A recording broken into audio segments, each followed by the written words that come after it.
بسم اللہ الرحمن الرحیم۔ استاد صاحب بیوی کے ساتھ بھتیجے کی شادی کی تقریب میں پہنچے تو بارات سے زیادہ استاد صاحب کا استقبال کیا گیا، اور کرتے بھی کیوں نہ، دلہا استاد صاحب کا بھتیجا ہونے کے ساتھ ساتھ طالب علم بھی تھا۔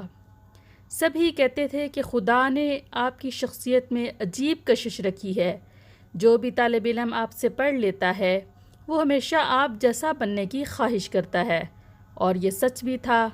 استاد صاحب شہر کی بڑی جامعہ میں تدریس کے فرائض سر انجام دے رہے تھے۔ استاد صاحب کے طالب علموں نے اپنی ترقی اور تربیت سے ہمیشہ ان کا نام روشن کیا تھا۔ استاد صاحب کو بہت ناز تھا کہ قیامت والے دن جب اعمال کی پوچھ گچھ ہوگی تو میں کہہ دوں گا کہ میرے اعمال صالح میرے طالب علم ہیں، جن کی میں نے تربیت کی اور معاشرے میں بھلائی پھیلانے کا سبب بنا۔ شادی کی تقریب رات کو تقریباً 12 بجے ختم ہوئی۔ استاد صاحب بیوی کے ساتھ کار میں بیٹھ کر گھر کی طرف روانہ ہونے لگے۔ ابھی اگلی ہی سڑک پر پہنچے تھے کہ 6 موٹر سائیکل سواروں نے استاد صاحب کی کار کو گھیرے میں لے لیا۔ 4 سوار موٹر سائیکلوں سے اتر کر کار کے سامنے آ گئے اور 2 موٹر سائیکل پر ہی بیٹھے رہے۔ ایک نے استاد صاحب کی کن پٹی پر پستول رکھی اور بولا، ابے او گاڑی سے باہر آ جاؤ اور آنٹی کو بھی باہر آنے کو بول، جلدی کر، اگر کچھ گڑبڑ کی تو بھیجے میں ساری گولیاں اتار دوں گا۔ استاد صاحب نے بیوی کو اشارہ کیا تو وہ بھی کار سے باہر آ گئی۔ ایک چور نے استاد صاحب کی تلاشی لی، جو کچھ ان کے مطلب کا تھا لے لیا، اور ایک چور نے ان کی بیوی کے سارے زیور زبردستی اتروا لیے۔ ایک موٹر سائیکل سوار پیچھے سے بولا، یار گاڑی بھی اچھی ہے، آج بڑا ہاتھ مارتے ہیں، چلو گاڑی بھی لے اڑتے ہیں، کوئی ہمارا کیا بگاڑ لے گا۔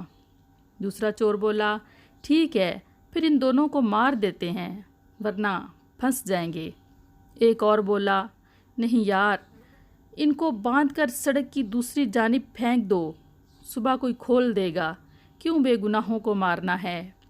استاد صاحب بولے، بیٹا جو کچھ چاہیے لے لو، لیکن ہمیں کچھ نہ کرنا، میرے گھر میں چھوٹے بچے ہیں اور ہمارے سوا ان کا کوئی نہیں ہے، خدا کا واسطہ ہم پر رحم کرو۔ ایک موٹر سائیکل سوار موٹر سائیکل سے اترا اور بولا، تم لوگ سامان سمیٹو، میں ان کو باندھتا ہوں۔ جیسے ہی وہ استاد صاحب کے پاس پہنچا تو بولا، اوہ یار، یہ تو میرے استاد ہیں، چھوڑ دو ان کو، سب کچھ پھینک دو، چلو یہاں سے بھاگو۔ جو ہی سب نے اپنے ساتھی کی بات سنی، انہوں نے سب کچھ وہاں پھینکا اور بھاگ کھڑے ہوئے۔ استاد صاحب کی بیوی بولی، شکر ہے آپ کی وجہ سے بچ گئے، ورنہ آج بہت نقصان ہو جاتا۔ استاد صاحب وہی زمین پر گاڑی کے ساتھ ٹیک لگا کر بیٹھ گئے۔ ان کی آنکھوں میں آنسو تھے۔ ان کی بیوی بولی، کیا ہوا، آپ رو کیوں رہے ہیں، ہمارا کوئی نقصان نہیں ہوا۔ استاد صاحب بولے، میری تو زندگی بھر کی کمائی لٹ گئی، مجھے شرم آتی ہے اپنے آپ پر کہ میں نے معاشرے میں چور پیدا کیے ہیں۔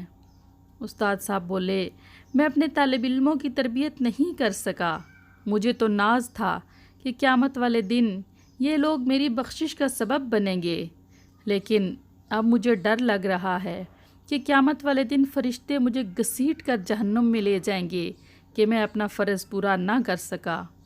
استاد صاحب بولے، چور وہ نہیں، چور تو ان کا استاد نکلا جو اپنا فرض پورا نہ کر سکا۔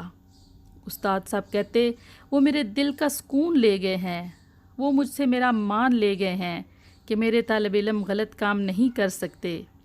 استاد صاحب بے بسی سے کار کے ساتھ بیٹھے بار بار بول رہے تھے، چور وہ نہیں، چور تو میں ہوں، چور وہ نہیں، چور تو میں ہوں۔